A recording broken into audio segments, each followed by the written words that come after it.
안녕하세요. 뷰티코리아의 류대근입니다.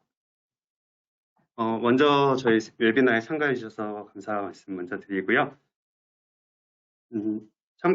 지금 진행되는 동안, 웨비나가 진행되는 동안 궁금하신 점이 있으시면, 질문사항이 있으시면 오른쪽에 질문창에 남겨주시면 저희가 웨비나 마지막에 한 번에 종합해서 답변을 드리도록 하겠습니다. 오늘 웨비나에서는 이제 크로마토그래피를 처음 접하시는 분들한테 도움될 만한 기초적인 개념 잡기 시간이라고 보시면 될 것 같고요. 그래서 너무 어렵게 부담스럽지 않게 들으셨으면 좋을 것 같아요.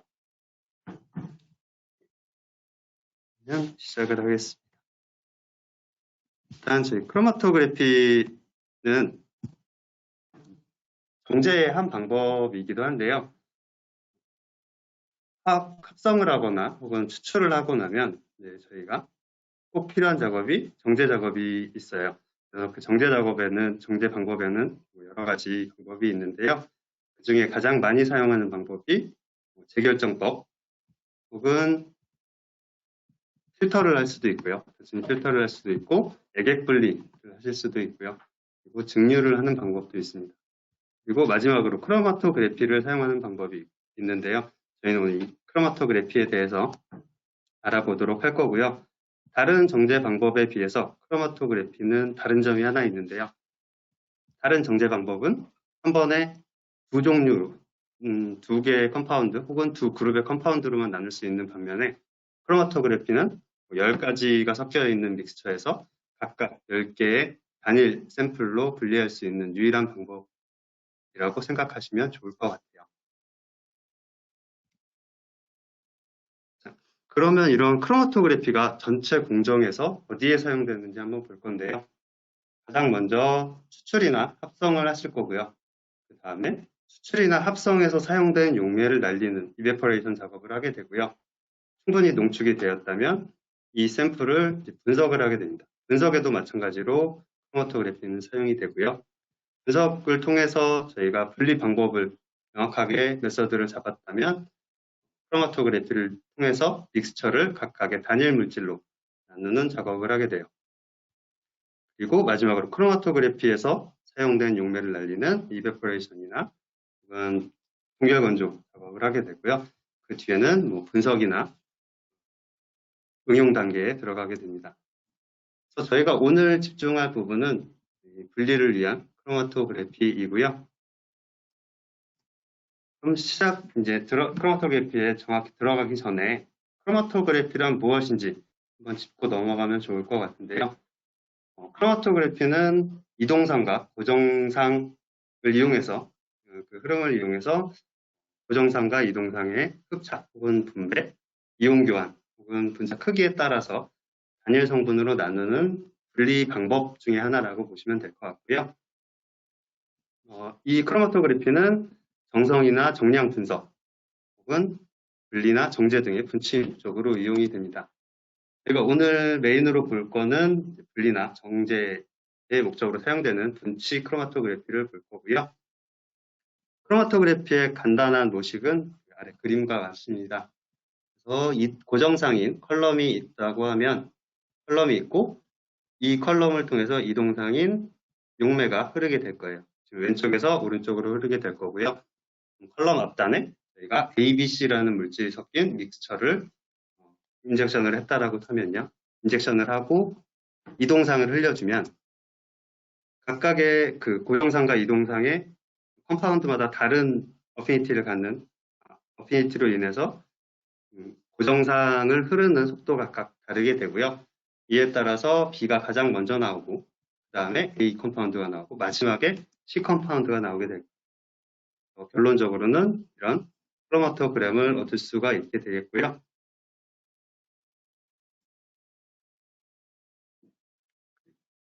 액체 크로마토그래피에 이제 몇 가지 종류가 있는데요. 크게 나눠서 저희가 플래시 크로마토그래피 혹은 프랩 HPLC, 혹은 분석용 HPLC, UPLC라고 분리를 하는데요. 이 세 가지 테크닉의 가장 큰 차이점은 파티클 사이즈라고 볼 수가 있어요. 사용하는 컬럼에 들어가는 파티클 사이즈가 플래시 같은 경우는 수십 마이크론 정도의 파티클을 이용을 하고요. 프랩 HPLC 같은 경우는 10마이크론 내외 정도의 파티클을 사용하게 되고, HPLC 혹은 UPLC 같은 경우는 5마이크론 이하, 최근에는 1.8마이크론, 1.5마이크론짜리 파티클을 사용을 하고 있습니다. 그리고 컬럼의 크기도 좀 차이가 많이 나는데요.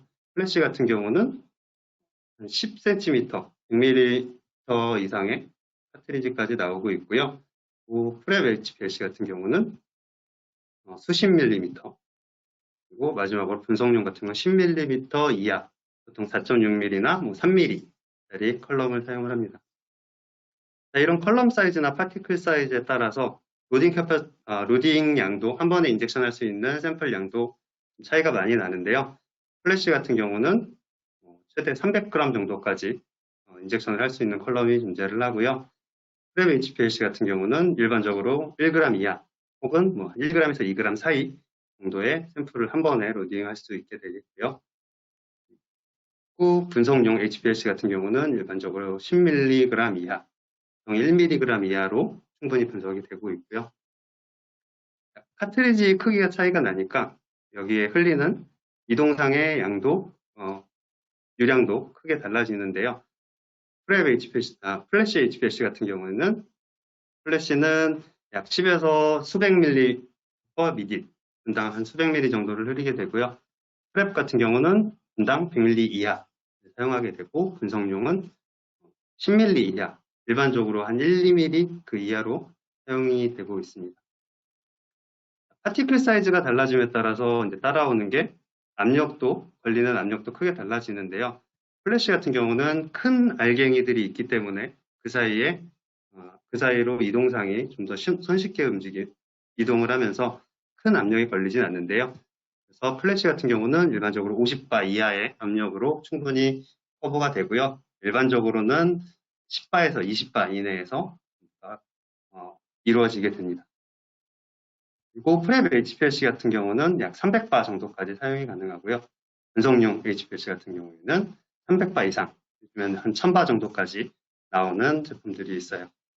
그래서 저희가 오늘 볼 분치 목적의 리퀴드 크로마토그래피는 플래시 크로마토그래피와 프랩 HPLC 두 가지 분석 방법이 되겠고요.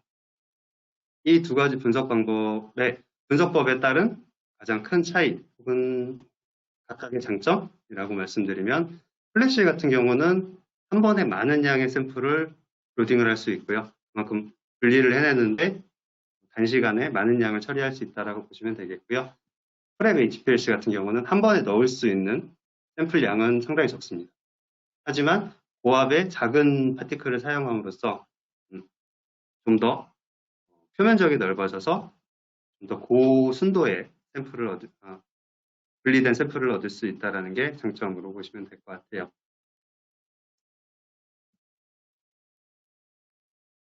그리고 다른 측면으로 이제 분리를 하는데 어떤 테크닉이 사용되냐에 따라서 또 이제 크로마토의 분류가 몇 개로 나눠질 수 있는데요. 가장 많이 사용하는 게 이제 첫 번째 보시는 흡착 크로마토그래피가 되겠고요. 일반적으로 저희 얘기하는 순상, 역상이 여기에 해당되겠습니다. 이거는 각 샘플들, 각 단일 컴파운드들의 극성에 따라서 분리가 이루어지고요. 두 번째로는 친화성 크로마토그래피라는 것도 있는데, 이 크로마토그래피 같은 경우는 특이적인 결합 반응, 예를 들면 항체와 항원의 반응 같은 이런 특이적 결합 반응을 이용해서 분리를 하는 크로마토그래피가 되겠고요. 또 세 번째로는 크기 배제 크로마토그래피가 있는데요. 얘는 분자의 크기에 따라서 분리가 됩니다. 그래서 일반적으로 고분자나 아니면 약간 중분자 정도와 단일 분자를 분리하는 데 많이 사용이 되고 있어요. 그리고 마지막으로는 전하의 이동을 이용하는 이온 교환 크로마토그래피가 있고요. 지금 오늘 이 네 가지 중에 오늘 살펴볼 내용은 첫 번째 가장 많이 사용되는 흡착 크로마토그래피에 대해서 알아보도록 하겠습니다. 흡착 크로마토그래피의 원리를 보기 전에 전체적인 장비 내의 이제 프로세스 플로우를 한번 볼 건데요. 가장 먼저 이동상인 솔벤트가 펌프를 통해서 컬럼으로 흘러 들어가게 될 거고요. 그 사이에서 샘플이 인젝션이 될 거예요. 그러면 인젝션된 샘플이 이 모바일 페이지를 타고 컬럼을 흐르면서 아까 보여드린 것처럼 단일 물질로 분리가 되게 됩니다. 그럼 각각의 단일 물질이 분리가 되어서 나올 때, 컬럼에서 나올 때 디텍터가 지금 샘플이 나오고 있다는 걸 저희에게 알려줄 거고요. 일반적으로 디텍터는 UV나 UV 비저블 가장 많이 사용이 되고요. UV 비저블의 이제 단점인 크롬포어가 없는 샘플에 대한 디텍션을 위해서 ELSD도 보완적으로 사용이 되고 있습니다. 이렇게 샘플이 지금 나오고 있다는 걸 알고 저희가 인식을 했다면 나오고 있는 샘플을 저희가 모을지 혹은 우리가 관심 없는 샘플이기 때문에 컴파운드이기 때문에 버릴지를 선택을 하게 되고요. 그래서 필요가 없는 샘플 같은 경우는 웨이스트로 혹은 우리가 관심 있는 타겟 물질 같은 경우는 컬렉터에서 각각의 바이알로 모아주게 됩니다. 그러면 제일 중요한 컬럼 내에서 어떤 일이 일어나길래 믹스처가 들어가서 각각 단일 물질로 나올 수 있는지를 볼 건데요. 지금 보시는 그림은 흡착크로마토그래피를 이제 무식화한 거고요. 저희가 지금 이 원통을 컬럼으로 보시면 되겠고요. 그리고 여기 회색으로 표시되어 있는 부분이 고정상 컬럼에 들어있는 파티클이 되겠죠. 실리카 파티클이 될 거고요. 빨간색 원으로 표시되어 있는 게 샘플이라고 보시면 될 것 같아요. 그래서 이동상은 위에서 아래로 흐르게 될 거고요. 위에서 아래로 흘러가는 동안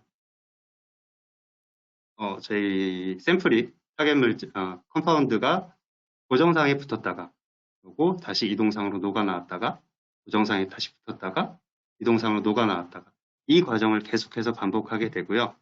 근데 지금 가운데 보이시는 빨간색 물질, 파란색 물질, 녹색 물질 세 가지의 물질이 있다고 했을 때 각각 물질들마다 고정상에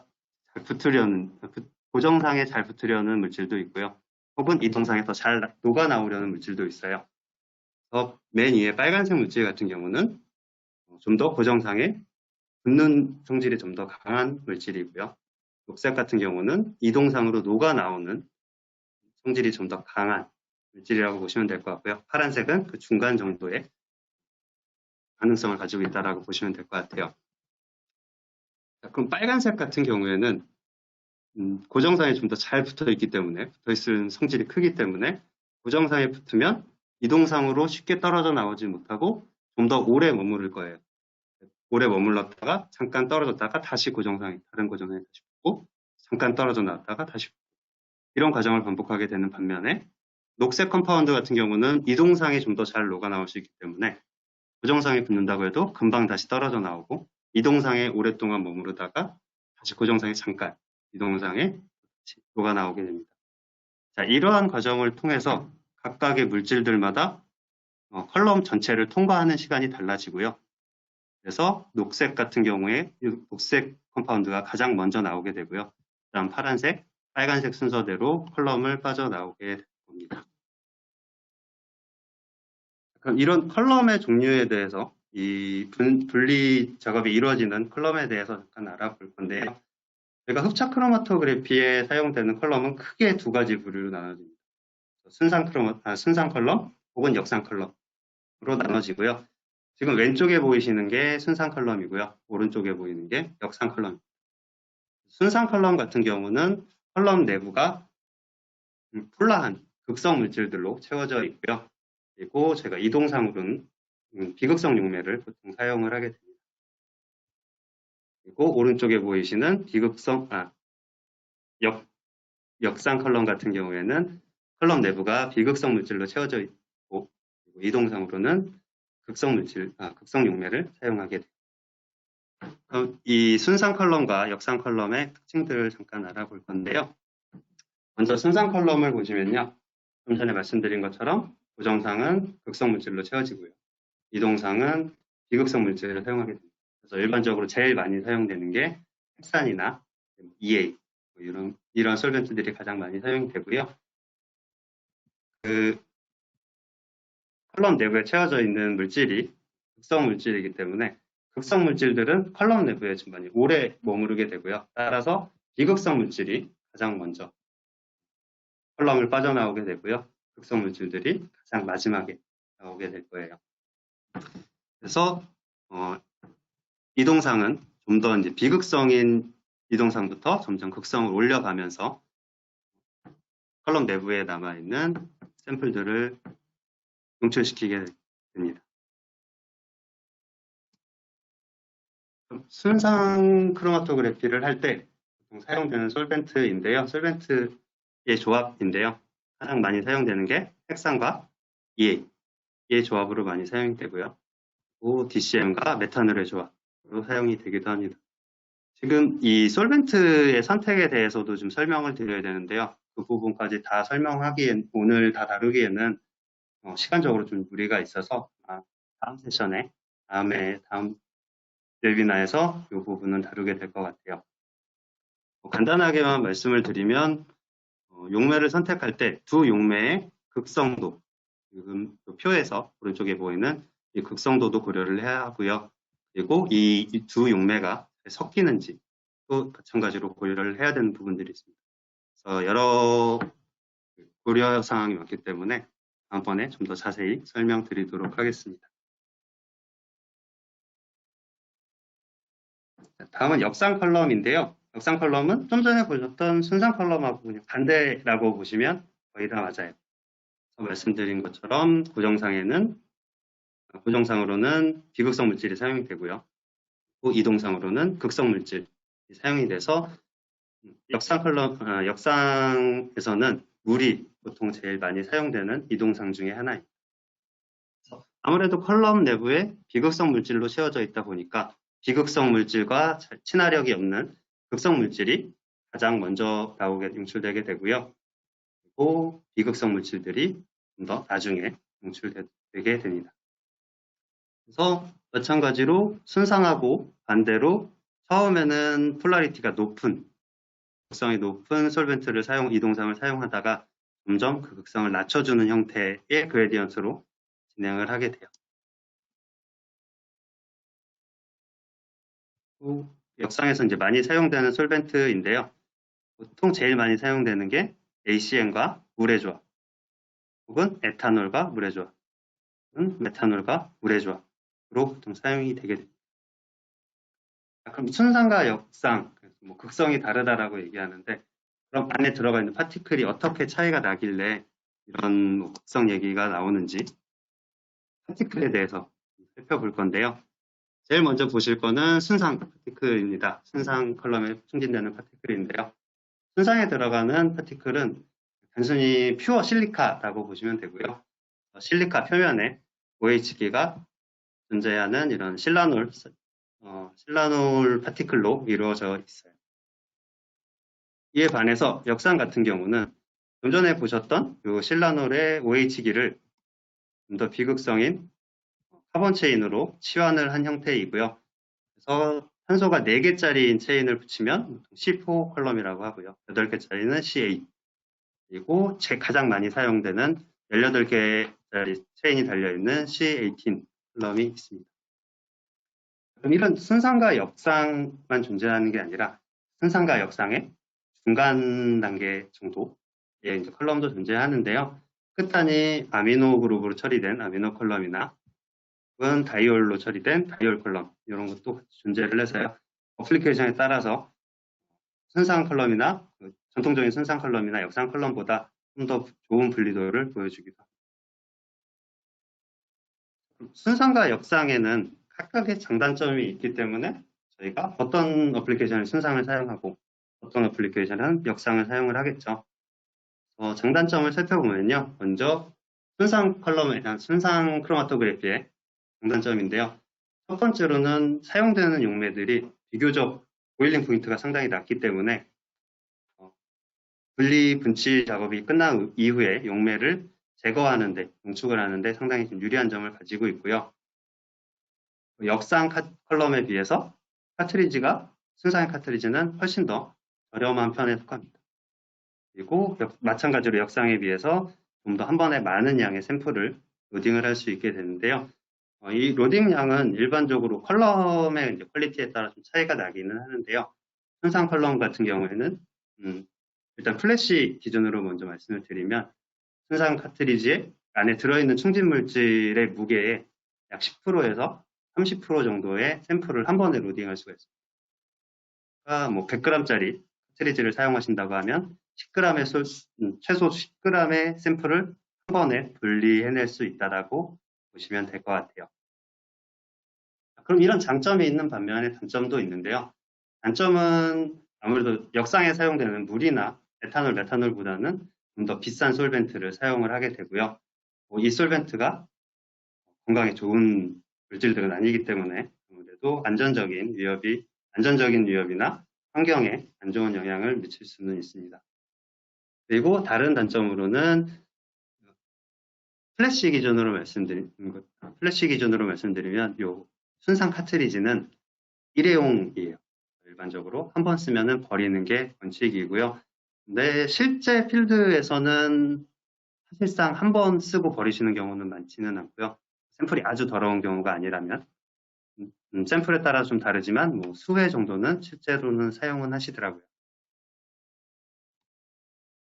반대의 경우 역상 크로마토그래피의 장단점인데요. 역상 크로마토그래피의 일단 장점으로는 순상과 다르게 카트리지를 여러 번 사용할 수 있어요. 뭐 많게는 뭐 10수회 혹은 20회 이상도 사용하시는 경우도 있고요. 그리고 사용되는 이 동상이 물이나 알코올류, 상대적으로 저렴하고 환경적으로 안전적으로 좋은 안전한 솔벤트를 사용하게 되고요. 그에 반해 단점으로는 물이나 뭐 ACN 이런 류들의 용매들은 순상에서 사용되는 용매에 비해서 보일링 포인트가 상당히 높기 때문에 크로마토그래피 분치 작업 이후에 용매를 날려버리는데 좀 더 많은 노력과 시간이 들어가게 됩니다. 그리고 물이나 알코올류들을 사용하는 경우에는 물이나 알코올류가 다른 유기용매에 비해서 상당히 점도가 높은 편에 속하기 때문에 이런 용매를 사용할 때 컬럼 내부의 압력이 많이 올라가게 돼요. 그래서 순상을 사용하실 때는 사실상 압력에 대한 제약이 그렇게 없는데요. 역상 크로마토그래피를 하신다면 컬럼이 견딜 수 있는 압력 혹은 장비가 견딜 수 있는 압력을 꼭 고려를 해 주셔야 됩니다. 그리고 다음으로는 카트리지 가격이 역상 카트리지가 순상에 비해서 많이 비싼 편에 속하고요. 일반적으로 같은 크기의 카트리지라고 하면 순상에 비해서 한 10배 정도의 가격에 판매가 되고 있습니다.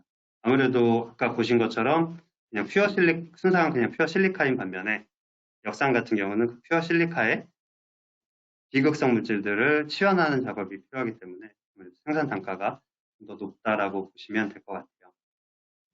10배 정도의 가격 차이는 나지만 사실상 사용할 수 있는 횟수가 뭐 많게는 적게는 수회, 많게는 뭐 10수회까지도 사용하기 때문에 사실상 한 번 분리에 드는 비용 자체는 순상하고 크게 다르지 않다라고 보시면 될 것 같아요. 하지만 한 번 분리에 드는 비용은 비슷한데 한 번에 분리할 수 있는 샘플의 양은 또 역시 많이 차이가 납니다. 순상 같은 경우는 아까 말씀드린 것처럼 카트리지 무게의 10%에서 30% 정도를 한 번에 로딩할 수 있는데요. 역상 같은 경우는 많이 하면 2.5%에서 한 5% 정도 한 번에 로딩이 가능하게 됩니다. 카트리지 순상과 역상은 이런 차이들이 있고요. 이 다음 슬라이드부터는 제가 카트리지를 선택할 때 고려해야 할 사항들 몇 가지만 리스트를 보여드릴 건데요. 첫 번째는 파티클 사이즈입니다. 아까 보셨던 플래시와 프랩 HPLC와 분석용 HPLC의 가장 큰 차이점이 파티클 사이즈였잖아요. 파티클 사이즈가 왜 중요하냐면 지금 여기 이 차트에 가로축은 지금 파티클 사이즈고요. 세로축은 이론 단수인데요. 이론 단수도 아마 다음번 세미나 때 좀 더 다뤄지게 될 것 같은데요. 단순하게 이론 단수는 크면 클수록 분리도가 더 좋다라고 생각하시면 좋을 것 같아요. 자, 여기 보시면 파티클 사이즈가 작아지면 작아질수록 이론 단수가 기하급수적으로 높아집니다. 그렇기 때문에 작아질수록 당연히 좀 더 분리하기 힘든 비슷한 물질도 분리해내기 좀 더 쉬워지겠죠. 그렇기 때문에 분리를 해서 분석 목적으로 사용하는 경우에는 아까 말씀드린 것처럼 5마이크론 이하의 매우 작은 파티클 사이즈를 사용하게 되고요. 또 분치 목적으로 사용하는데 많은 양은 하지 못하더라도 좀 더 높은 레졸루션을 원할 때는 프랩 HPLC를 사용하는데 레인지가 한 이 정도 되겠죠. 10 마이크론 정도의 파티클을 사용하게 되고요. 그리고 마지막으로 플래시에서 사용되는 파티클은 약 20에서 60 마이크론, 20에서 80 마이크론 정도의 파티클이 사용이 되는데요. 아무래도 좀 더 작은 HPLC용, 분석용 HPLC용 파티클이나 프렘용 컬럼의 파티클보다는 훨씬 적은 이론 단수를 갖게 됩니다. 그래서 파티클 사이즈가 작으면 작을수록 좀 더 높은 분리 효율을 얻을 수 있다라고 기억하시면 될 것 같고요. 다만 파티클 사이즈가 작아짐에 따라서 역상에서는 저희가 물이나 알코올류들을 사용하면 압력이 문제라고 했잖아요. 그것과 동일하게 파티클 사이즈가 작아지면 작아질수록 큰 압력을 요구하기 때문에 장비의 한계나 컬럼의 한계를 역시 고려를 해주셔야 되겠습니다. 파티클 사이즈가 정말 얼마나 큰 영향을 주는지 단적으로 보여주는 예인데요. 위의 크로마토그램과 아래의 크로마토그램은 동일한 샘플을 동일한 분석법으로 분리를 한 거고요. 다만 위쪽의 크로마토그램은 50 마이크론짜리 카트리지를 사용했고요. 아래쪽 크로마토그램은 15 마이크론짜리 파티클이 들어있는 카트리지를 사용했는데요. 크로마토그램에서 보시는 것처럼 이 앞쪽만 두고 보면요. 앞쪽에서 약 3개 정도의 픽이 보이는데요. 얘를 파티클 사이즈만 작게 줄였더니 지금 그냥 한눈에 봐도 훨씬 더 많은 픽들이 분리되어 나오는 걸 볼 수 있죠. 그래서 가장 큰 픽만 보더라도 위의 크로마토그램에서는 사실상 얘는 한 가지 물질밖에 없다라고 저희는 판단을 할 수 없는 크로마토그램인데요. 실질적으로는 좀 더 작은 파티클을 사용해 봤더니 실질적으로는 2개의 픽이 보여지고 있습니다. 파티클 사이즈 외에도 파티클의 모양이나 파티클의 크기도 상당히 분리도에 큰 영향을 주는데요. 파티클의 일단 먼저 모양을 보면요. 모든 파티클이 동일한 크기, 동일한 모양을 가지고 있다고 하면 모든 샘플은 동일한 길이의 유로를 통과하게 될 거예요. 컬럼을 통과하면서. 하지만 파티클의 크기나 모양이 제각각인 경우라면 어떤 샘플들은 짧은 유로를 통해서 거의 직선으로 빠져나올 수도 있겠고 어떤 샘플들은 좀 더 지그재그로 움직이면서 긴 유로를 통해서 흘러나오게 될 거예요. 그럼 아무래도 상대적으로 긴 유로를 통하는 샘플들이 좀 더 늦게 나오게 되겠죠. 그렇게 되면 픽 자체가 두껍게 나오면서 넓게 나오면서 분리도에 악영향을 주게 됩니다. 다음으로는 파티클의 이제 공극들이 있는데요. 파티클은 이제 수많은 구멍들이 있는데요. 그 공극의 크기에 따라서도 좀 분리가 돼요. 그래서 일반적으로는 작은 공극이 있는 파티클을 사용하면 아무래도 샘플들이 들락날락할 수 있는 공간이 많아지면서 실제 반응이 일어날 수 있는 표면적이 넓어지는데요. 하지만 샘플 자체가 크다라고 했을 때, 큰 샘플이 있을 때는 아예 이 공극 자체를 못 들어가기 때문에 겉만 훑고 지나가서 오히려 더 안 좋은 영향을 줄 수도 있어요. 그래서 저희가 분석하는 샘플이 사이즈가 좀 크다라고 하면 좀 더 포어 사이즈가 큰 파티클을 사용하시면 큰 분자도 충분히 드나들 수 있어서 좀 더 넓은 표면적을 얻을 수 있습니다. 이 부분은 뒤에 또 좀 잠깐 다시 다뤄지니까요. 한번 그때 조금 더 자세하게 말씀을 드릴게요. 그리고 다음으로 보셔야 될 게, 요 앞쪽까지는 순상 컬럼, 역상 컬럼, 모두 양쪽에 다 해당되는 내용들이고요. 여기 뒤에서부터는 역상 컬럼에 대해 해당이 된다라고 보시면 될 것 같고요. 저희가 카본 로딩이라는 걸 또 봐야 되는데요. 아까 말씀드린 것처럼 역상 컬럼은 퓨어 실리카에 비극성 물질들을 붙인다라고 말씀을 드렸잖아요. 근데 지금 이 두 개의 파티클을 비교를 해보면 이 파티클 하나에 6개의 비극성 물질들을 붙여놨어요. 하지만 오른쪽에는 딱 3개의 비극성 물질들을 붙여놨어요. 자, 이렇게 되면 아무래도 얘가 왼쪽의 파티클이 좀 더 비극성을 띠기 때문에 아무래도 분리도가 더 좋아지겠죠. 극성에 의해서 분리가 되기 때문에 비극성이 단적으로 큰 게 아무래도 좋은 분리도를 보여줄 거예요. 그래서 이 카본이 얼마나 더 있는지에 대해서 보여주는데요. 얘는 수치로 나타나지고요. 수치는 여기 OH기가 몇 퍼센트나 카본 체인으로 치환이 됐는지를 나타내 줍니다. 그래서 이거는 저희 뷰큐에서 나오는 플래시 카트리지인데요. 카트리지들 보면 지금 C18만 놓고 3개만 놓고 봐도요. 좀 더 경제적인 모델 같은 경우는 아까 말씀드린 파티클 사이즈도 좀 크고요. 그리고 카본 로딩이 이제 맥스 한 17% 정도 되고 있고요. 그리고 그 이제 최고 사양의 카트리지로 가면 거의 한 20% 정도의 20% 정도의 카본 로딩을 보이고 있습니다. 이렇게 카본으로 치환을 했는데 보시는 것처럼 많이 해야 20% 정도밖에 치환이 안 되는데요. 나머지 OH기가 상당히 극성을 갖고 있기 때문에 얘들은 어떻게 할 거냐라는 부분이 엔드캐핑 부분이 있는데요. 사실 이 카본 체인 안에 똑같은 큰 카본 체인을 넣기는 사실상 힘들어져요. 비극성 물질로 캐핑을 하는 기술이 있고요. 이 엔드캐핑이 되어 있냐 안 되어 있냐에 따라서도 분리도는 마찬가지로 차이가 나게 됩니다. 사실상 요즘 나오는 대부분의 카트리지나 컬럼은 엔드캐핑이 다 되어 있으니까 크게 걱정 안 하셔도 될 것 같아요. 또 이 부분은 아까 말씀드린 공극의 크기에 따른 건데요. 간단하게 말씀드리면 일반적으로 일반 C18 카트리지가 나오는 반면에 C18 와이드4라는 제품들이 대부분의 회사들에서 나오고 있어요. 그래서 내가 분석하려는 물질이 분자량이 2000 이상이다 라고 하면 와이드4 파티클이 들어가 있는 카트리지를 선택하시면 좋은 분리능을 볼 수 있을 겁니다. 여기부터는 이제 카트리지나 컬럼을 사용할 때 간단한 주의사항 정도인데요.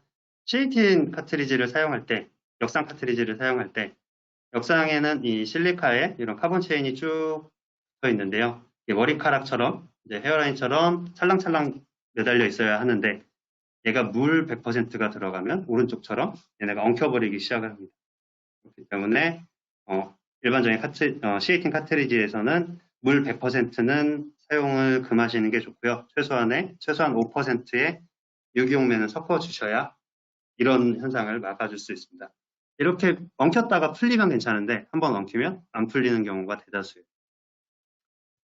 그래서 이런 거를 막기 위해서 일반적으로 플래시 카트리지 쪽엔 잘 없는데 프랩 컬럼이나 분석용 컬럼 같은 경우에는 이런 엉킴을 방지하기 위해서 중간중간에 브릿지를 두든지 아니면 가운데에 폴리머를 박아둬서 엉키는 걸 방지해주는 아쿠아 컬럼이라는 것도 있으니까요. 참고해 주시면 좋을 것 같아요. 그리고 순상 컬럼을 사용하실 때는, 순상 컬럼이나 카트리지를 사용하실 때는 물이 들어가면 이런 실라놀기에 물 분자가 다 붙어버려요. 얘네 상당히 극성이기 때문에 한번 붙어서 떨어지지도 않아요.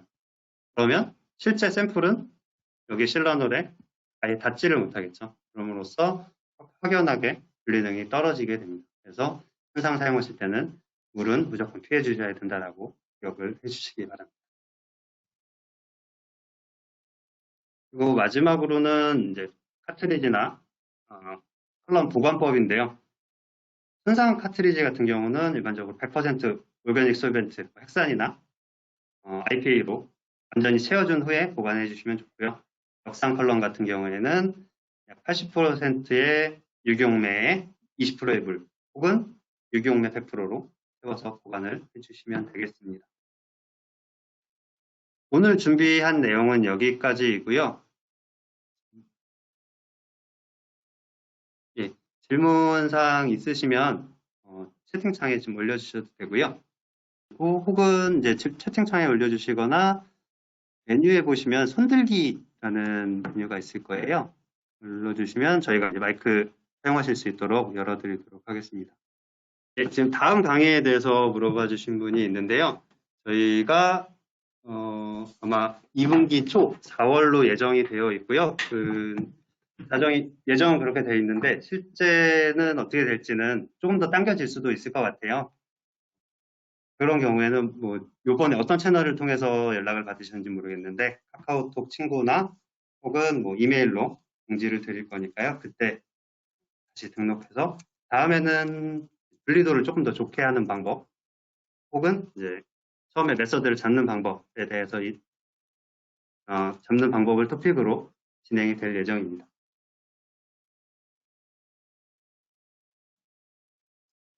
웨비나가 종료된 이후에도 질문사항 있으시면 korea@뷰키.com으로 메일 주시면 저희가 최대한 답변 드리도록 하고요. 그리고 오늘 웨비나가 끝나고 나면 아마 바로 설문지가 아마 뜰 거예요. 설문지에 답변을 주시면 저희가 다음번 웨비나에 반영해서 좀 더 좋은 양질의 웨비나를 준비할 수 있도록 노력하겠습니다. 꼭 그 설문지에 답변 부탁드리겠습니다. 그럼 오늘 크로마토그래피의 기초 웨비나를 여기서 마치도록 하겠습니다. 네, 고생하셨습니다.